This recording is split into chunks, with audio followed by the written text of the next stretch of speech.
Tesla est sur le point de faire face à 2 essais de pilote automatique suite à des incidents mortels.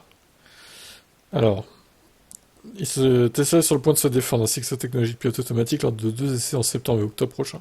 Les essais pourraient affecter le récit entourant Tesla et son programme de conduite autonome qui, selon Musk, est sur le point d'être prêt à être utilisé par le grand public. Musk a été assez ouvert sur l'idée que le programme de conduite autonome de Tesla est ce qui déterminera si l'entreprise deviendra ou non un succès financier.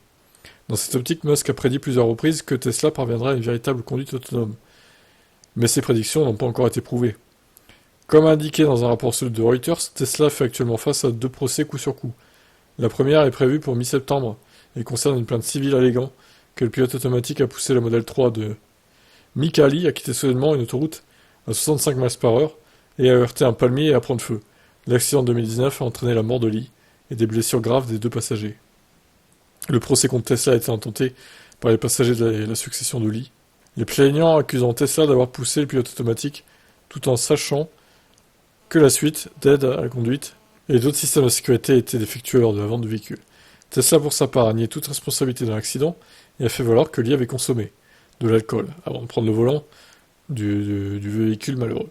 Tesla a également noté qu'il n'était pas clair si le pilote automatique était activé au moment de l'accident.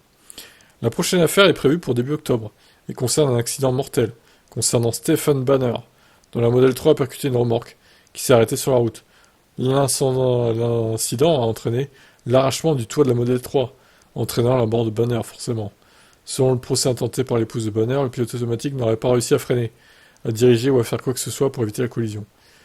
Ouais, mais alors dans ce cas, pourquoi il reprend pas la commande, le mec moi je vois que l'autopilote déconne sur ma voiture, je reprends les commandes, puis basta quoi, je freine, hein, c'est tout.